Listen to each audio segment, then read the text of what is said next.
क्या supreme court जजेस को प्रेसिडेंट ऑफ इंडिया अपनी इच्छा से कभी भी उनके ऑफिस से रिमूव कर सकते हैं? और क्या आपको पता है कि सेवरल अटेम्प्ट्स के बाद भी आज तक सुप्रीम कोर्ट के किसी भी जज को रिमूव नहीं किया जा सका है? अपनी इस वीडियो में सिंपल एक्सप्लेनेशन के थ्रू समझते हैं कि ऐसा क्यों है और सुप्रीम कोर्ट के जजेस के टेन्योर और उनके रिमूवल के रिगार्डिंग कॉन्स्टिट्यूशन ऑफ इंडिया में क्या क्या प्रोविजंस किए गए हैं। जब भी किसी पर्सन को एज अ सुप्रीम कोर्ट जज अपॉइंट किया जाता है तो उसी के साथ कई सारे प्रोविजंस है कि सिक्योरिटी ऑफ टेन्योर उसको मिले, बट इसके साथ साथ कॉन्स्टिट्यूशन ऑफ इंडिया में उनके ऑफिस टेन्योर से रिगार्डिंग 3 प्रोविजंस करे गए हैं। फर्स्ट प्रोविजन करा गया है रिटायरमेंट एज से रिलेटेड कि सुप्रीम कोर्ट के अंदर जजेस का टेन्योर होता है जब तक वो 65 ईयर्स की एज कंप्लीट ना कर ले, और अगर कोई भी क्वेश्चन है रिगार्डिंग हिज और हर एज तो उसको डिसाइड करने की पावर है अथॉरिटी, मतलब कौन सी अथॉरिटी और किस तरीके से, ये दोनों चीज डिसाइड करने की पावर है पार्लियामेंट ऑफ इंडिया के पास। सेकंड प्रोविजन करा गया है with respect to resignation of supreme court जज। अगर कोई जज अपनी इच्छा से अपने ऑफिस को छोड़ना चाहे, रिजाइन करना चाहे, तो वो अपना written resignation president of India को सबमिट कर सकता है। थर्ड प्रोविजन है with respect to removal of supreme court जजेस।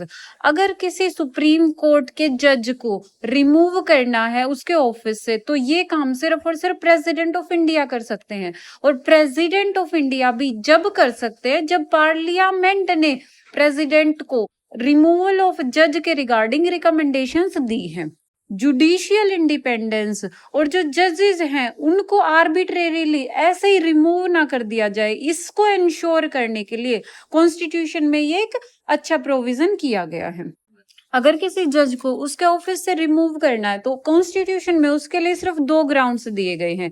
एक तो मिसबिहेवियर प्रूफ हो जाए उसके अगेंस्ट, या फिर वो अपने ऑफिस को होल्ड करने के लिए इनकैपेबल हो। इसके अलावा कोई भी दूसरा ग्राउंड उनके रिमूवल के लिए परमिट नहीं है कॉन्स्टिट्यूशन ऑफ इंडिया के अंदर। पार्लियामेंट के अंदर किसी भी जज को रिमूव करने के लिए मोशन पास होता है पहले, और वो मोशन पास होता है स्पेशल मेजोरिटी से। इसीलिए हमने जिक्र करा था कि कुछ अटेम्प्ट होने के बाद भी किसी भी आज तक किसी भी सुप्रीम कोर्ट जज को उनके ऑफिस से रिमूव नहीं करा गया है, क्योंकि इनके लिए लगती है स्पेशल मेजोरिटी। अब स्पेशल मेजोरिटी क्या होती है पहले एक बार वो ही समझ लेते हैं। एक बार ये और देख लेते हैं कि जो भी एड्रेस पार्लियामेंट की तरफ से आया है प्रेसिडेंट के पास जिस सेशन में, तो उसी सेशन में जरूरी है कि प्रेसिडेंट भी अपना ऑर्डर पास करे उस जज को रिमूव करने के लिए। अब देखते हैं कि स्पेशल मेजोरिटी क्या होती है। इसके लिए 2 क्राइटेरिया हैं। फर्स्ट तो ये है कि जो भी उस पर्टिकुलर हाउस की मेंबरशिप है, चाहे लोकसभा है चाहे राज्यसभा, तो जो भी पर्टिकुलर उस हाउस की टोटल मेंबरशिप है उसकी मेजोरिटी होनी चाहिए, मतलब 51% के आसपास। और इसके साथ साथ सेकंड क्राइटेरिया ये रखा गया है कि जितने भी मेंबर ऑफ पार्लियामेंट प्रेजेंट हैं और वोट कर रहे हैं उनका एटलीस्ट 2/3% उस एड्रेस उस मोशन के फेवर में होना चाहिए। तो जब भी ये 2 क्राइटेरिया फुल हो जाए कि टोटल मेंबरशिप है हाउस की उसकी मेजोरिटी प्लस जो भी मेंबर प्रेजेंट हैं जिन्होंने वोट करा है उनका 2/3 मेजोरिटी, तो इन दोनों क्राइटेरिया को मिला के बोलते हैं हम स्पेशल मेजोरिटी। जो पूरी की पूरी प्रोसेस है किसी भी सुप्रीम कोर्ट जज को रिमूव करने की, उसको मेंशन करा गया है अंडर जजेस इंक्वायरी एक्ट ऑफ 1968। तो अब इसको पूरी प्रोसेस को स्टेप बाय स्टेप देखते हैं। जजेस को रिमूव करने के लिए जो भी रिमूवल मोशन पार्लियामेंट के हाउसेस में पास होता है वो अगर लोकसभा के अंदर एटलीस्ट 100 मेंबर का सपोर्ट होना चाहिए और राज्यसभा के अंदर उसको 50 मेंबर्स का एटलीस्ट 50 मेंबर्स का सपोर्ट मिलना चाहिए। उसके बाद वो सबमिट होता है स्पीकर ऑफ लोकसभा या फिर राज्यसभा का केस है तो उसको उसके चेयरमैन के पास। और जब ये रिमूवल मोशन स्पीकर या फिर चेयरमैन ऑफ राज्यसभा के पास जाता है तो उनके पास ऑप्शन होता है कि वो उसको एडमिट भी कर सकते हैं और रिफ्यूज भी कर सकते हैं एडमिट करने से। इसके बाद अगर लोकसभा स्पीकर या फिर राज्यसभा चेयरमैन इस मोशन को एक्सेप्ट कर लेते हैं तो फिर एक 3 मेंबर कमेटी को कॉन्स्टिट्यूट करा जाता है ताकि जो भी उनके इन चार्जेस लगे हैं उस जज के अगेंस्ट उनको इन्वेस्टिगेट करा जा सके।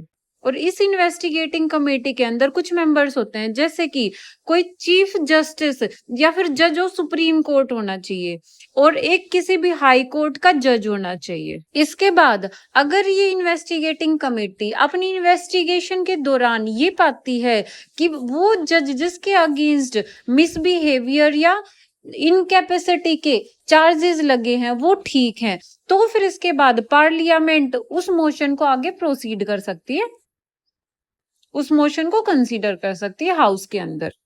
और पार्लियामेंट ऑफ इंडिया जब इसको कंसीडर करती है, वोट करती है, तो दोनों हाउसेस में सेपरेटली ऐसा होना चाहिए कि दोनों हाउस सेपरेटली एक स्पेशल मेजोरिटी के साथ उस मोशन को पास करें।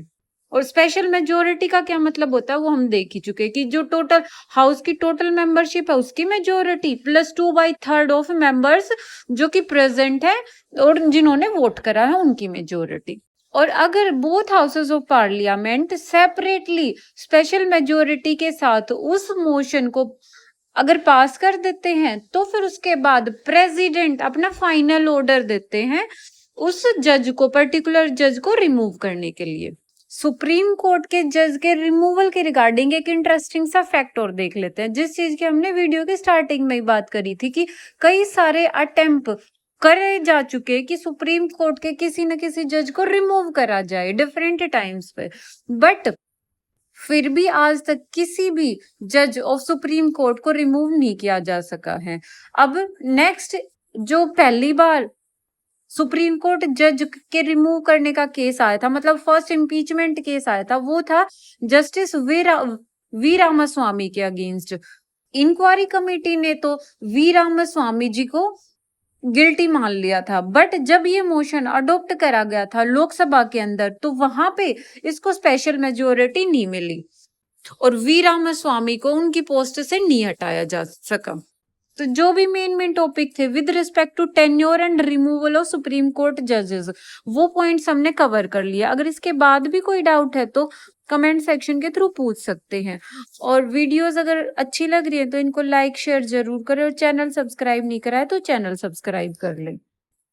हमने अपनी लास्ट की वीडियो में देखा था कि सुप्रीम कोर्ट के रिगार्डिंग कुछ इंट्रोडक्शन सा देखा था कि किस तरीके से इसको एस्टेब्लिश करा गया था, इसने किस इंस्टीट्यूशन को रिप्लेस करा था, जैसे कि फेडरल कोर्ट ऑफ इंडिया को रिप्लेस करा था, और कंपोजिशन किस तरीके से, अगर सुप्रीम कोर्ट ऑफ इंडिया के अंदर जजेस को अपॉइंट करना है तो वो कैसे करना है, और उनके अंदर जो वर्ड था कंसल्टेशन उसके रिगार्डिंग जो भी कंट्रोवर्सी थी उसको देखा था। तो अगर आपने नहीं देखा तो एक बार जाके वो वीडियो चेक करें।